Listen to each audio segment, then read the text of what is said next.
Hello students, welcome on my YouTube channel Burnol science and this is me Gyanu Modi. तो चलिए आज शुरू करते हैं आज का धमाकेदार टॉपिक, और टॉपिक है साइन लॉ, है ना। तो आज हम लोग सीखेंगे कि साइन लॉ क्या है, इसके डेफिनेशन को समझेंगे और इसका जो इम्पोर्टेंट फॉर्मूला है जिसको साइन लॉ इक्वेशन भी बोलते हैं, इसको डिराइव करने भी सीखेंगे। चलिए तो सफ़र शुरू करते हैं। तो सबसे पहले आता है साइन लॉ आखिर है क्या, ये किस बला का नाम है। तो देखिए साइन लॉ क्या कहता है, उसको समझते पहले डेफिनेशन को। साइन लॉ कहता है कि जो रेशियो है, क्या चीज़ का रेशियो, ये कहता है, साइन लॉ स्टेट करता है, ये कहता है कि जो रेशियो है किसके किसके बीच का रेशियो, तो किसी ट्रायंगल, कोई भी ट्रायंगल, ये कोई भी शेप का हो सकता है, इक्विलैटरल हो सकता है, स्केलर हो सकता है, ये राइट एंगल ट्रायंगल हो सकता है, आइसोसेलेस ट्रायंगल हो सकता है, कोई भी ट्रायंगल लेते हैं तो इसका जो साइड होता है ना, ये जो रेशियो होता है, क्या होता है, ये जो रेशियो होता है, इसके किसी भी साइड को अगर हम लेते हैं, किसी भी साइड को अगर हम चुनते हैं, जैसे मान लीजिए अभी हम इस सी साइड को चुने हैं, ये वाला साइड को चुने हैं, सी साइड को चुने हैं, तो ये रेशियो किसके किसके बीच, इसका कहना है कि जो रेशियो होता है, किसका रेशियो, साइड का, ट्रायंगल का कोई भी साइड लेते हैं तो उसका जो साइड है उसका किसके साथ रेशियो, तो ये ratio to the sine of the opposite angle, यानी कि जो साइड है, यानी जो भी साइड हम चुनते हैं रेशियो बनाने के लिए, रेशियो निकालने के लिए, तो न्यूमरेटर में साइड रखते हैं और डिनोमिनेटर में क्या रखते हैं, उस रेशियो को निकालने के लिए डिनोमिनेटर में रहता है उस अपोजिट एंगल का साइन, जो अपोजिट एंगल, इसका जो साइड है, जिधर ये साइड है, जैसे कि अभी हम लोग क्या देख रहे हैं, अभी गौर से देखिए तो हम लोग अभी किस साइड को चुने, मान लीजिए हम लोग सी साइड को चुन रहे हैं, तो इसका अपोजिट में कौन सा एंगल है, इसके अपोजिट में गामा है एंगल, समझ में आया। तो इस सी साइड का और इस गामा एंगल का जो रेशियो होगा, है ना, इस सी साइड का और इस गामा एंगल का जो रेशियो होगा, है ना, यह रेशियो क्या होगा, यह सेम होगा for all the three sides and angles. इसका मतलब क्या हुआ, इसका मतलब हुआ कि इस सी साइड का जो रेशियो होगा इसके साथ, है ना, ये जो सी टू गामा रेशियो जो होगा वह किसके बराबर होगा, सी टू ये जो सी टू साइन गामा रेशियो जो होगा, यानी सी टू साइन गामा रेशियो, यानी कि सी का और साइन गामा रेशियो का, और साइन गामा का ये जो रेशियो होगा ना, ये किसके बराबर होगा, बी का, साइड बी का, और बी के अपोजिट में जो एंगल है उस एंगल का साइन, यानी कि बी और साइन बीटा, इन दोनों का जो रेशियो होगा वो बराबर होगा सी और साइन गामा का रेशियो के, और ये दोनों फिर फर्दर किसके बराबर होगा, साइड ए का, साइड ए का, और साइड ए के अपोजिट में कौन सा एंगल है, वह एंगल है अल्फा। तो इस अल्फा का जो साइन होगा, यानी कि साइड ए और साइन अल्फा का जो ये जो रेशियो होगा, ये रेशियो बी और साइन बीटा के बराबर होगा, यानी कि ये जो है किसके बराबर होगा, फर्दर ये जो है सी साइड और साइन गामा का रेशियो के बराबर होगा, है ना। तो इसका मतलब क्या हुआ, ये जो अल्फा हुआ ना, ये अल्फा क्या हुआ, ये अल्फा हुआ ए साइड के अपोजिट में है, देख लो गौर से, ए के अपोजिट में क्या अल्फा है, और बी साइड के अपोजिट में क्या है, बीटा एंगल है। ये जो हमारा बी साइड है इसके अपोजिट में कौन सा एंगल है, बीटा एंगल है, और ये जो सी साइड है इसके अपोजिट में कौन सा एंगल है, तो सी साइड के अपोजिट में कौन सा एंगल है, वह एंगल है गामा एंगल। तो ये जो है यही कहना है साइन लॉ का, यही हुआ साइन लॉ का डेफिनेशन, और ये हुआ साइन लॉ इक्वेशन। ठीक है, बात समझ में आ गई। यानी ये जो है किसी भी ट्रायंगल के लिए लागू कर सकते हैं, कोई भी शेप का ट्रायंगल हो, this formula is independent of the shape of the triangle. ठीक है, तो अब सवाल उठता है कि इसका ये जो है साइन लॉ का जो इतना झोल झाल हम लोग सीखने जा रहे हैं, आखिर इसका पर्पस क्या है, इसका मकसद क्या है। तो मकसद है डिटरमाइन करना, क्या डिटरमाइन करना, डिफरेंट एंगल्स और साइड्स, किसी भी ट्रायंगल का अलग अलग एंगल और उसका जो साइड है जो भी उसका अलग अलग साइड है, अलग अलग एंगल है, उसको हम लोग डिटरमाइन कर सकते हैं, उसको हम लोग निकाल सकते हैं। यही पर्पस है साइन लॉ का। क्लियर हो गई बात। अब आगे बढ़ते हैं। अब आता है कि अब हम लोग सीखेंगे वो मैथमेटिकल प्रूफ, यानी कि अब हम लोग डिराइव करेंगे, प्रूफ करेंगे, है ना, उस फॉर्मूला को, साइन लॉ इक्वेशन वाला जो फॉर्मूला उसको डिराइव करेंगे या प्रूफ करेंगे कहिए। तो इसको डिराइव करने के लिए हमको किसकी ज़रूरत पड़ेगी? सबसे पहले इसके लिए हमको क्या कंसिडर करना चाहिए? सबसे पहले हमें वेक्टर एडिशन जो होता है ट्रायंगल लॉ के तहत, ट्रायंगल लॉ के तहत जो वेक्टर्स का एडिशन होता है, सबसे पहले हम इसको कंसिडर करेंगे। तो ट्रायंगल लॉ के तहत क्या कहा जाता है? ट्रायंगल लॉ के तहत नियम क्या है कि अगर आप वेक्टर ए को और वेक्टर बी को जोड़ते हैं, यानी जोड़ने के लिए क्या करना होगा? वेक्टर ए का एरो हेड को कहाँ लगाना होगा? वेक्टर बी के एरो हेड पर वेक्टर बी के टेल पर लगाना होगा। वेक्टर ए का एरो हेड को वेक्टर बी के टेल पर लगाना होगा, तभी ये जुड़ेगा, है ना। तभी मतलब यह समझा जाएगा कि ए वेक्टर और बी वेक्टर को जोड़ रहे हैं। इसका मतलब क्या हुआ? वेक्टर ए और वेक्टर बी कैसा होना चाहिए? सेम ऑर्डर में। हम पिछले वीडियो में भी बताए थे, कॉसिन लॉ इक्वेशन का डेरिवेशन में भी बताए थे कि जब एक वेक्टर का एरो हेड दूसरे वेक्टर के टेल को टच करे तो समझ जाइए वे दोनों वेक्टर आपस में सेम ऑर्डर में हैं, है ना। तो यहाँ हम देख रहे हैं वेक्टर ए का एरो हेड वेक्टर बी के टेल पे टिका हुआ है। इसका मतलब क्या हुआ? ये दोनों सेम ऑर्डर में और ये दोनों ऐड होगा। तो ये दोनों जब ऐड होगा तो हमें क्या देगा? ये हमें देगा रिजल्टेंट आर। और ये रिजल्टेंट आर किससे हासिल होता है? जो इस ट्रायंगल का जो थर्ड साइड है, जो खुला साइड है, यही देगा इसका ट्रायंगल रिजल्टेंट आर का मैग्नीट्यूड।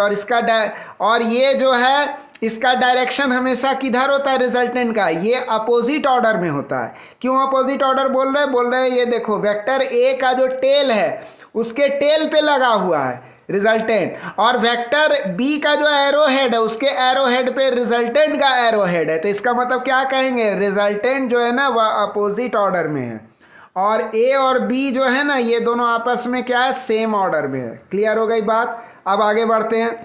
तो हम इस आधार पर कह सकते हैं कि resultant is equal to vector A plus vector B. Resultant vector is equal to vector A plus vector B. तो इस हिसाब से कह सकते हैं zero vector is equal to क्या हो जाएगा? Vector A plus vector B minus vector R. यानी हम किए क्या एक्चुअल में? वेक्टर आर को उठा करके आर एच एस में ले आए, तो यहाँ क्या बच जाएगा? जीरो वेक्टर बच जाएगा। क्लियर हो गई बात। तो अब जो है तो हम लोग क्या कहेंगे? एंगल जो देखेंगे वेक्टर बी और वेक्टर माइनस आर के बीच में, ये जो वेक्टर बी है और ये जो वेक्टर है माइनस आर, ध्यान दीजिएगा। अभी हम लोग क्या किए? माइनस आर कंसिडर कर रहे हैं, है ना। माइनस आर को कंसिडर कर रहे हैं। देखिए पहले क्या था? पहले आर रिजल्टेंट बराबर क्या था? Vector A plus vector B. अब आर को उठा के इधर लाएं तो क्या हो गया? ये माइनस आर हो गया। तो माइनस आर मतलब क्या हुआ? पहले रिजल्टेंट का डायरेक्शन था इधर से इधर था, लेकिन माइनस आर होने पर क्या होगा? ये ठीक उल्टा हो जाएगा। माइनस है ना, तो ये उल्टा हो जाएगा, नेगेटिव साइड हो जाएगा। मैग्नीट्यूड उतना ही रहेगा लेकिन ये नेगेटिव हो जाएगा। तो ये इक्वेशन किसको कॉरस्पॉन्ड कर रहा है? ये इक्वेशन इस व्यवस्था को कॉरस्पॉन्ड कर रहा है। अभी जो व्यवस्था हम लोग देख रहे हैं ये व्यवस्था, ये रिजल्टेंट पलट गया, माइनस आर हो गया। तो कहने का मतलब देखिए, कहने का मतलब कोई बंदा यहाँ से यहाँ चला, फिर यो यहाँ से यहाँ चला, फिर यहाँ से वो वापस यहाँ आ गया, तो वापस तो फिर वो इनिशियल पॉइंट पर ही ना आ गया, यानी कि उसका क्या हो गया? डिस्प्लेसमेंट फाइनल ज़ीरो हो गया। जहाँ से शुरू किया जर्नी वापस घूम के वहीं आ गया, इसीलिए ये ज़ीरो हो गया। इसीलिए ये plus B vector minus R vector जो है हम कह सकते हैं ये ज़ीरो वेक्टर हो गया, आ गया। अब आता है कि एंगल जो होता है वेक्टर बी, ये जो वेक्टर बी है और वेक्टर माइनस आर जो है, इन दोनों के बीच में अगर बोल दे कि एंगल क्या होगा, वेक्टर बी और वेक्टर माइनस आर के बीच में एंगल कितना होगा, तो वह अल्फ़ा नहीं होगा। बच्चे लोग क्या बोलते हैं? वो अल्फ़ा होगा। यानी वेक्टर बी और वेक्टर आर के बीच का एंगल अल्फ़ा नहीं होगा, क्योंकि ये वेक्टर अभी हम लोग डील कर रहे हैं, वेक्टर बी और वेक्टर आर। कोई भी दो वेक्टर के बीच में एंगल कैसे निकाला जाता है? दोनों का टेल को सबसे पहले मिलाया जाएगा। ये देखो, ये टेल मिल गया। अब ये जो वेक्टर आर है, अगर बी को हम आगे बढ़ा दें तो बी का टेल जो है अब माइनस आर वेक्टर के साथ कोइंसाइड करने लगेगा, दोनों का वेक्टर इस पॉइंट पर आ जाएगा।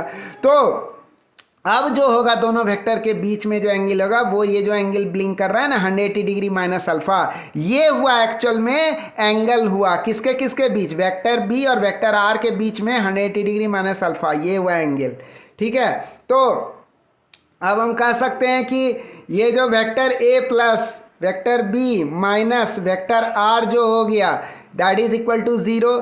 तो हम लोग फिर कह सकते हैं, मान लीजिए कि minus R vector is equal to C vector, minus R vector is equal to C vector, ऐसा मान लेते हैं थोड़ा देर के लिए। तो हम कह सकते हैं यहाँ पर आर के जगह हम यहाँ माइनस आर के जगह यहाँ सी लिख दिए, तो ये हो गया सी वेक्टर। तो अब हम कह सकते हैं इसी इक्वेशन के बारे में, ऊपर में जो ये इक्वेशन है इसके बारे में माइनस आर के जगह हम क्या लिख सकते हैं, प्लस सी वेक्टर लिख सकते हैं। तो ये कुछ इक्वेशन ऐसा हो गया, vector R plus vector A plus vector C is equal to 0। अब क्या करेंगे हम लोग इसके बाद, अब हम लोग मल्टीप्लाई कर देंगे दोनों साइड। ये जो इक्वेशन आया ना अभी हमको, ये जो दोनों इक्वेशन है इसको ये जो इक्वेशन इसको मल्टीप्लाई कर देंगे इस इक्वेशन का दोनों साइड को, किससे, वेक्टर बी से। तो जब वेक्टर बी से मल्टीप्लाई करेंगे तो क्या होगा, RHS में भी देखो यहाँ मल्टीप्लाई, LHS में लेफ्ट हैंड साइड में भी वेक्टर बी मल्टीप्लाई हो रहा है, RHS में भी वेक्टर बी क्या हो रहा है, मल्टीप्लाई हो रहा है। तो ये क्या हो गया, vector A into B plus vector B into B, क्योंकि देखिए यहाँ वेक्टर ए जो है ना, ये वेक्टर बी जो है ना वेक्टर ए के साथ वेक्टर बी के साथ और वेक्टर सी के साथ कॉमन है, तो इस पारी पारी इनके साथ अलग अलग टर्म में मल्टीप्लाई होगा वेक्टर बी, तो वही किए दैट इज इक्वल टू 0।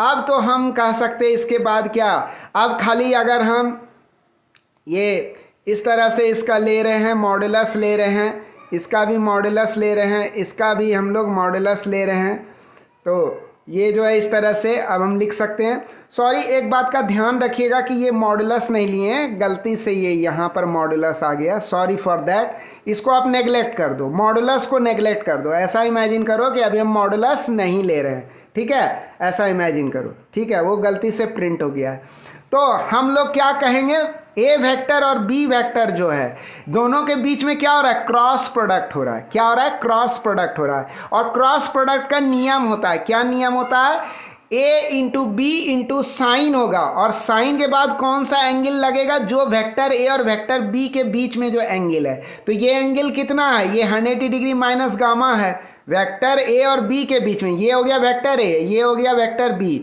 तो दोनों के बीच में एंगल कौन सा एंगल है, ये ना है, ये एंगल हुआ वेक्टर ए, ये हुआ वेक्टर ए और ये हुआ वेक्टर बी। तो दोनों के बीच में एंगल कितना है, वो हम बताए थे, दोनों दो वेक्टर के बीच में एंगल वही होता है जो दोनों के टेल को मिलाने पर जो एंगल हो दो वेक्टर के बीच में, उसी को कंसिडर किया होता है और उसी को दो वेक्टर के बीच का एंगल माना जाता है। तो वो एंगल यहाँ 180 डिग्री माइनस गामा है, तो यहाँ पर साइन 180 डिग्री माइनस गामा लिख दिए, इसको लिख दिए। उसी प्रकार b इंटू बी, यानी कि वेक्टर b का क्रॉस प्रोडक्ट वेक्टर b के हिसाब, तो दोनों के बीच में कितना एंगल हो जाएगा, 0, यहाँ साइन 0 डिग्री होगा। और c इंटू बी, यानी vector c into vector b, vector c into vector B, तो वेक्टर सी और वेक्टर बी के बीच में कितना एंगल हो गया, तो वो एंगल ये हो गया 100 डिग्री माइनस अल्फा, ये हो गया वेक्टर बी और ये हो गया वेक्टर सी, तो दोनों के बीच में एंगल हो गया 100 डिग्री माइनस अल्फा। तो यहाँ हम लोग क्या लिख दिए, 180 डिग्री माइनस अल्फा लिख दिए, C into B sine 100 degree minus alpha. ये क्या होगा, 0 के बराबर होगा, ये 0 इंटू वेक्टर बी करेंगे तो क्या होगा, 0 ही आएगा हमको।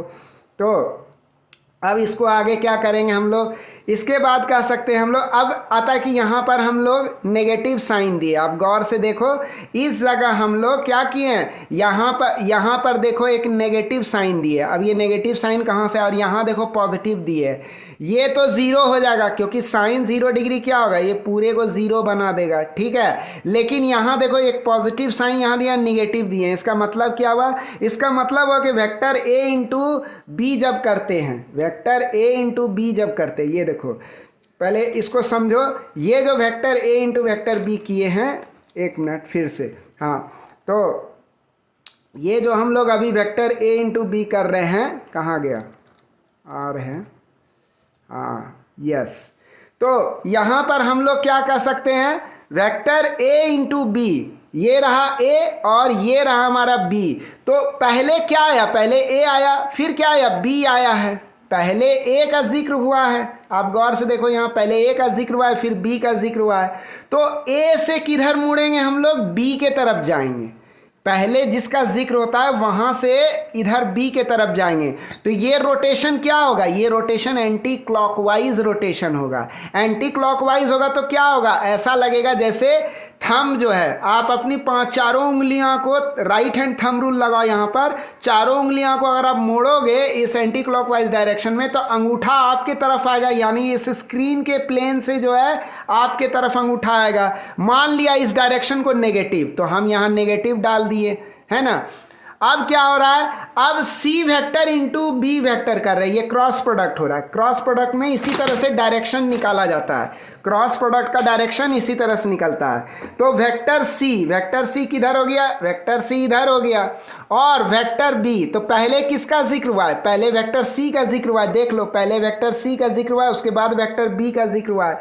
तो सी से चलाएंगे अपना मेंटल प्रोजेक्शन, चलाएंगे इस तरफ, यानी रोटेट करेंगे सी से बी के तरफ। तो सी से बी के तरफ अगर रोटेट करेंगे तो अपनी चारों उंगलियों को अगर आप रोटेशन के डायरेक्शन में दो तो थंब किधर जाएगा, थंब इस प्लेन के अंदर घुस जाएगा। ये जो स्क्रीन का प्लेन है इसके अंदर घुस जाएगा। मान लिए कि प्लेन का जो अंदर जा रहा है तो उस डायरेक्शन को पॉजिटिव मान लिए, तो यहाँ पर लग जाएगा उस हिसाब से प्लस, है ना। तो अब ये इक्वेशन हमारा बन जाएगा, है ना। ये माइनस आ गया, हम लोग जानते हैं साइन 180 डिग्री माइनस गामा क्या होगा, वह साइन गामा ही होता है, और साइन 180 डिग्री माइनस अल्फा क्या होगा, वह साइन अल्फा होगा। ये नियम है क्वाड्रेंट सिस्टम के अनुसार, है ना। वीडियो फ्यूचर में आएगा क्वाड्रेंट सिस्टम पर, बहुत डिटेल वीडियो बनाऊंगा मैं, है ना।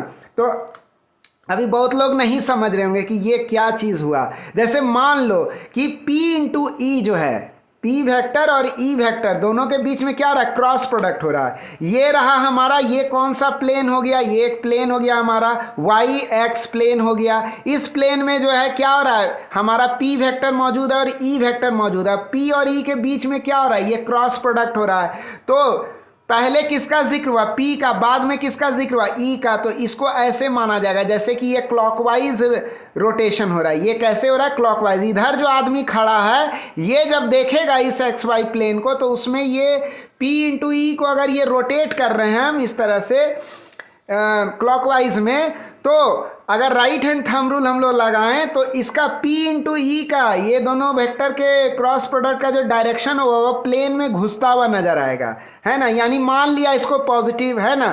तो ये पॉजिटिव अगर मान लिया यानी ये P इंटू ई क्या होगा, इस प्लेन में घुसता हुआ नजर आएगा। क्यों, क्योंकि ये P टू ई अगर हम प्रोजेक्शन चलाते हैं मेंटल प्रोजेक्शन तो हमको लगेगा ये क्लॉकवाइज डायरेक्शन है, और ये क्लॉकवाइज डायरेक्शन, अगर इस क्लॉकवाइज डायरेक्शन में हम चारों उंगलियों को अरेंज करें राइट हैंड थंब रूल तो अंगूठा किधर चला जाएगा, इस प्लेन में घुस जाएगा। तो यही डायरेक्शन हो गया P इंटू ई का। और मान लीजिए अगर ये एंटी क्लॉकवाइज होता, यानी वेक्टर P इंटू ई ना होकर के ये मान लीजिए कुछ इस तरह से रहता, इस तरह से वेक्टर E रहता और क्रॉस प्रोडक्ट होता है वेक्टर P के साथ, वेक्टर E और क्रॉस प्रोडक्ट होता है वेक्टर P के साथ। तो पहले क्या आता, E आया और बाद में P आया, तो E से तब हम चलाते मेंटल प्रोजेक्शन P के तरफ। तो सारा उंगली कर्ल होता, अंगूठा किधर पॉइंट करता, प्लेन से बाहर, यानी कि डायरेक्शन किधर होता P इंटू ई का, तब वो हो जाता आउट ऑफ द प्लेन। यानी इधर मान लीजिए अगर निगेटिव मानते हैं तो ये निगेटिव लग जाता तब यहाँ, और इधर अगर अंदर के तरफ मानते हैं पॉजिटिव तो यहाँ पर प्लस लग जाएगा। अब समझ में आई बात कि क्या खेल चल रहा है ना। तो इस तरह से आपको समझना है, क्लियर हो गए। अब आगे बढ़ते हैं, तो यही डायरेक्शन का मतलब हुआ। अब देखिए, अब ये हो गया minus A cross B sine 180 degree minus gamma, और plus B into B sine 0 degree plus C into B sine 100 degree minus gamma.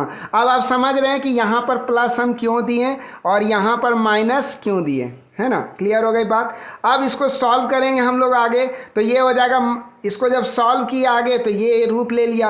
अब उसके बाद ये इक्वेशन रूप ले लेगा, क्योंकि 100 डिग्री माइनस अल्फा होता है sine alpha, sine 100 degree minus alpha, और साइन 100 डिग्री माइनस गामा क्या होगा, साइन गामा होगा क्वाड्रेंट सिस्टम के अनुसार। तो अब इसको जो है फर्दर हम ऐसा लिख सकते हैं, इसको उठा करके राइट हैंड साइड में ले आए RHS में, तो ये क्या हो गया, प्लस क्या हो गया, माइनस हो गया, माइनस माइनस कट जाएगा, खचाक खचाक, बी कट जाएगा, तो फाइनली क्या बचेगा, ए साइन गामा और सी साइन अल्फा बच जाएगा। अब हम लोग आगे क्या बोल सकते हैं, हम कह सकते हैं ए बाय साइन अल्फा को इधर ले आए LHS में, लेफ्ट हैंड साइड में ले आए, और साइन गामा को किधर ले आए, इधर ले आए RHS में ले आए, यानी पोजीशन ट्रांसपोज कर दिए, तो हमको ये इक्वेशन मिल जाएगा, A by sine alpha is equal to C by sine gamma, that is equation number 2। अब इसके बाद हम लोग क्या किए, A plus B plus C that is equal to 0, ये हो गया इक्वेशन फर्स्ट। अब हम लोग मल्टीप्लाई करेंगे बोथ साइड इक्वेशन का 1 का बाय वेक्टर सी, इक्वेशन 1 का दोनों साइड को वेक्टर सी से मल्टीप्लाई कर देंगे। अब अगला स्टेप ये लेना है, इक्वेशन 1 सी वेक्टर से मल्टीप्लाई किए, इधर भी 0 इंटू सी कर दिए, पहले बी से किए थे अब सी से कर दिए, वेक्टर सी से, तो फाइनल हमको क्या मिलेगा, A into C, B into C और C into C that is equal to 0। ये सब क्रॉस प्रोडक्ट है, इंडिविजुअल क्रॉस प्रोडक्ट है। यहाँ एज्यूम कीजिए कि मॉडुलस नहीं है, गलती से टाइप हो गया है, just ignore this modulus, ignore this modulus, इस मॉडुलस को आप इग्नोर कर दो, है ना, इसको इग्नोर कर दीजिए थोड़ा देर के लिए, ठीक है। तो ये जो है अब क्या हुआ, ये हो गया ए into C sign 100 degree minus beta, क्योंकि ए और सी के बीच में इधर हो गया ए और ए इंटू सी के बीच में जो साइन है वो क्या आ गया, इधर ए हो गया और इधर क्या हो गया, बी हो गया, दोनों पे ए और सी का टेल यहाँ पर मिल रहा है, तो ये वाला एंगल हम देखेंगे 100 डिग्री माइनस बीटा, यही हो गया sine 100 degree minus beta. B into C, B vector किधर है, बी वेक्टर इधर है और सी वेक्टर इधर है, तो दोनों का टेल इस पॉइंट पर मिलेगा, तो ये एंगल लिया जाएगा 100 डिग्री माइनस अल्फा, ये हो गया B into C sign 100 degree minus alpha, और सी इंटू सी, तो सी ये हो गया सी इंटू सी, तो दोनों सी और सी के बीच में एंगल कितना, 0 डिग्री, दोनों पैरेलल वेक्टर हो गया C into C that is equal to 0। इसको फर्दर सॉल्व करेंगे तो हमको ये मिल जाएगा, क्योंकि sine 100 degree minus beta is equal to sine beta and sine 100 degree minus alpha is equal to sine alpha. Further solve किए तो ये आ गया हमको minus A into C into sine beta that will be, तो और ये plus हो गया B into C sine alpha plus 0। अब आगे गए तो आगे ये इक्वेशन है, अब हमको सॉल्व करेंगे इस इक्वेशन को, तो ये रेड्यूस होकर के अब ये हो जाएगा। अब इसमें क्या करेंगे हम, सी कट जाएगा, माइनस माइनस भी कट जाएगा, और किए क्या है यहाँ पर, ये जो plus B into C sine alpha वाला पार्ट है इसको RHS में ले आए हैं, तो इसीलिए यहाँ पर माइनस हो गया। क्लियर हो गई बात। अब जो है सब कटेगा, कट गया, तो क्या बच गया अब शेष, ए साइन बीटा, माइनस माइनस भी कट गया, है ना, ये देख लो, ये जो माइनस था ये भी कट गया और ये माइनस ये भी कट गया, तो ए साइन बीटा ये आ गया, इधर RHS में बी साइन अल्फा आ गया। अब क्या मिला हमको, इक्वेशन ऐसा बन जाएगा, A by sine alpha is equal to B by sine beta, that is equation number 3। अब इसके बाद हम कह सकते हैं कि इक्वेशन नंबर 2 पहले डिराइव कर चुके थे। इक्वेशन नंबर 2 क्या था हमारा, वह था A sine alpha minus C by sine gamma, और इक्वेशन 3 अभी अभी डिराइव किए, A by sine alpha is equal to B by sine beta. तो अब इसको जब कंबाइन करेंगे तो हम कह सकते हैं, कंबाइन करेंगे इक्वेशन 2 को इक्वेशन 3 के साथ, तो हमको क्या मिल जाएगा, ये मिल जाएगा A by sine alpha is equal to B by sine beta that is equal to C by sine gamma, और इस तरह से हम लोग साइन लॉ का इक्वेशन डिराइव कर लिए। तो यही mention equation sine law equation कहलाता है, और इसका इस्तेमाल जम के होता है ट्रायंगल के साइड्स और एंगल्स को पता करने के लिए, कोई भी शेप का एंगल ले ले। तो ये बात है, समझ में आई, क्लियर हो गया, है ना। तो डेरिवेशन सीखे, मज़ा आया, एंजॉय किए होंगे, एनिमेशन धमाकेदार, है ना। तो अभी ये कोई भी ऐसा यूट्यूब चैनल आपको नहीं मिलेगा जो कि एनिमेट करके, है ना, पूरे क्लास 11th और 12th का पूरा सिलेबस में देने जा रहा हूँ आपको, है ना। पूरा एक एक टॉपिक पे डिस्कस करूँगा विथ प्रॉपर एनिमेशन, जिससे आपको सीखने में भी मज़ा आए और आप अच्छे समझ भी जाओ, ठीक है। तो ये था हमारा साइन लॉ वाला टॉपिक, और हमने सीखा साइन लॉ के बारे में। आपको कैसा लगा ये वीडियो? अगर आपको अच्छा लगा तो हम हमारे इस प्यारे से यूट्यूब चैनल बर्नॉल साइंस को लाइक कीजिए, सब्सक्राइब कीजिए, बेल आइकन को प्रेस कीजिए, उसमें ऑल ऑप्शन को ज़रूर क्लिक कीजिए, and please don't forget to drop your comments. आप अपने कमेंट्स ज़रूर लिखिए, और क्या, बस हंसते रहिए, खुश रहिए, मुस्कुराते रहिए। हम लोग फिर मिलेंगे कल अगले वीडियो में, है ना, विथ अनदर टॉपिक, है ना। तो तब तक के लिए चलते हैं, bye bye, thank you for watching the video.